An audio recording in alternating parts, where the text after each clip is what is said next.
Sabe quando a gente pensa naquelas grandes empresas, gigantes da tecnologia que nasceram numa garagem, a gente se pergunta, o que elas tinham em comum lá no comecinho? Com certeza não era dinheiro, nem uma equipe enorme. Era uma coisa só, uma mentalidade. A verdade é que a construção de um negócio de impacto, de um império, começa aqui dentro, na mente. Muitas vezes, o que impede o crescimento não é o mercado, não é a concorrência. É a nossa própria programação interna. E é exatamente essa arquitetura mental que a gente vai decodificar aqui. Pois é, tudo começa com essa ideia. Estratégia de marketing, plano de negócio, funil de vendas. Tudo isso é importante, claro, mas vem depois. A guerra que de fato decide o jogo é travada internamente. É uma batalha contra aquelas vozes que dizem isso não vai dar certo, contra os padrões que nos puxam sempre de volta para o mesmo lugar. É esse jogo invisível que define a vitória no mundo que a gente vê. Então, o nosso roteiro hoje vai passar por 5 etapas-chave. Primeiro, a gente vai entender qual o verdadeiro campo de batalha. Depois, vamos dar nome aos bois, conhecer os 4 grandes inimigos internos. Na sequência, vamos aprender a construir as defesas, a criar o sistema diário para fortalecer essa proteção. E, por fim, consolidar a base, a fundação interior que sustenta qualquer grande projeto. Ok, vamos mergulhar fundo nisso. Pensa só, não adianta nada ter o melhor plano de negócios do mundo, o produto mais incrível, se a programação mental está ajustada para a escassez, para o medo. A estratégia externa simplesmente não funciona. A mentalidade não é um detalhe, ela é a própria fundação de tudo. A jornada de construir algo gigante, mesmo começando do absoluto zero, começa com uma decisão. Uma decisão mental de que o resultado é inevitável. Lembra das empresas de garagem? A arquitetura do negócio que elas criaram foi só um reflexo da arquitetura da mente de quem estava no comando. O de fora espelha o de dentro. Simples assim. E essa frase do T. Harv Eker, olha, ela é perfeita para ilustrar isso.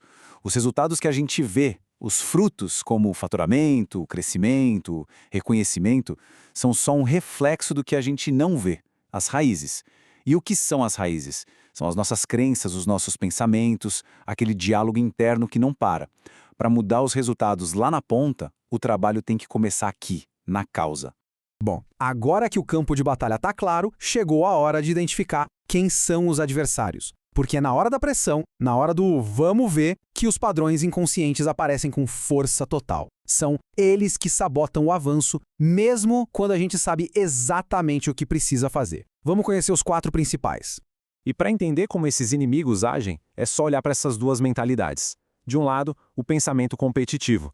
Ele parte da ideia de que o bolo é pequeno, então para um ganhar, o outro tem que perder. Vê escassez, saturação. Do outro lado, o pensamento criativo. Ele enxerga que dá para criar valor novo, que tem espaço para todo mundo, que o sucesso dos outros inspira. E a chave, o pulo do gato para sair da esquerda e para a direita, é exatamente essa: aprender a gerenciar os inimigos internos que nos prendem na escassez. O primeiro inimigo... esse é um velho conhecido de todo mundo. É aquela vozinha chata, o narrador interno, que fica o dia inteiro apontando falha, prevendo o pior e dizendo que a gente não é bom o suficiente. Ele pega um erro do passado e transforma em prova de que o futuro também vai ser um fracasso. É um especialista em paralisar a gente antes mesmo de começar. O segundo inimigo é um veneno puro para a motivação. Hoje em dia, com rede social, ele está mais forte do que nunca. A gente abre o celular e vê o palco de todo mundo, só que compara com os nossos próprios bastidores. Essa armadilha distorce a realidade, cria aquela sensação de que está todo mundo andando para frente, menos a gente. Ela suga a nossa energia e tira o nosso foco do nosso próprio jogo. O terceiro inimigo é um verdadeiro mestre da ficção. Um roteirista de filme de terror que mora na nossa cabeça. Ele cria os cenários mais catastróficos possíveis, com todos os detalhes: o fracasso em público, a perda de dinheiro, a rejeição. E para que ele faz isso? Para usar o medo imaginário e impedir qualquer tipo de risco real. Ele nos mantém seguros na zona de conforto, garantindo que a gente nunca tente nada ousado o suficiente para dar muito errado ou para dar muito certo. E o quarto inimigo é talvez o mais traiçoeiro, porque ele se esconde atrás de uma máscara de qualidade, de virtude. O perfeccionismo soa como algo bom, né? Eu sou muito exigente. Mas na maioria das vezes ele é só medo. Medo do julgamento. Ele nos prende num ciclo infinito de só mais um ajuste, só mais uma revisão e garante que a gente nunca chegue na linha de chegada. É a autossabotagem fantasiada de excelência. Certo. Identificamos os problemas, os 4 grandes sabotadores. E agora, como é que a gente luta contra eles? A resposta pode surpreender. A gente não luta para eliminar, porque isso é impossível. A resposta é gerenciar. E para fazer isso, a gente precisa construir um sistema de defesa. É o que a gente chama de blindagem mental. Blindagem mental não tem nada a ver com fingir que os pensamentos negativos não existem. Pelo contrário.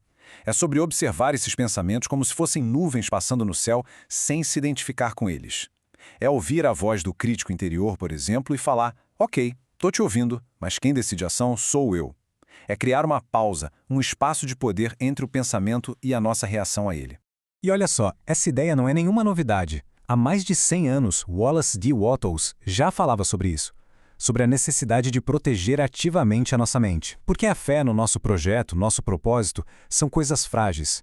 Se a gente não cria uma blindagem, as influências negativas, tanto de fora quanto de dentro, acabam com elas. Mas essa blindagem não é uma coisa que a gente faz uma vez e pronto, está resolvido. É uma prática, é um treino diário. Então, agora vamos ver como colocar em pé um sistema prático, acionável, para fortalecer essa defesa mental todo santo dia. O sistema se divide em 3 momentos bem simples. De manhã, a gente faz a fortificação, que é preparar a mente antes que o dia comece a nos engolir.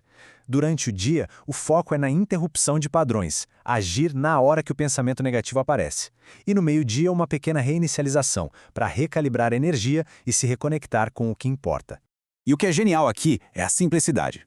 De manhã, em vez de já pegar o celular e reagir ao mundo, a primeira coisa é se conectar com o mundo interno, com a própria visão. Durante o dia, sentiu a negatividade chegando? Para tudo. Respira fundo 5 vezes e se pergunta: esse pensamento me ajuda a chegar onde eu quero? Simples. E na hora do almoço, uma pausa de verdade, para lembrar o porquê de todo esse esforço. São ações pequenas, mas com impacto gigantesco. E é exatamente assim que se constrói a tão falada resiliência. Essa capacidade de aguentar a pressão, de continuar em frente, não é um dom que uns têm e outros não. É um músculo mental. E como todo músculo, ele se desenvolve com a prática diária e consistente. Cada vez que a gente interrompe um padrão negativo, esse músculo fica um pouquinho mais forte. Agora, para fechar, vamos conectar todos os pontos. No fim das contas, é muito simples. O crescimento de um negócio é apenas um espelho do crescimento de quem o lidera. A expansão lá fora é sempre limitada pela expansão aqui dentro. Aquela analogia da arquitetura de novo, porque ela é perfeita. Pensa na construção de um prédio. A qualidade dos pensamentos é a planta, o projeto. As crenças mais profundas são a fundação de concreto e as ações do dia a dia são os tijolos, um por um. Agora me diz, o que acontece se a fundação for fraca, se as crenças forem limitantes? Não importa o quão bons sejam os tijolos, uma hora a estrutura inteira vem abaixo. E essa frase do T. Harv Eker fecha com chave de ouro. Ela resume o jogo todo. É impossível construir um negócio milionário com uma mentalidade de R$1.000. O crescimento pessoal não é um luxo, um extra. É um pré-requisito. É a condição número 1 para o crescimento profissional e financeiro. O trabalho interno sempre vem primeiro.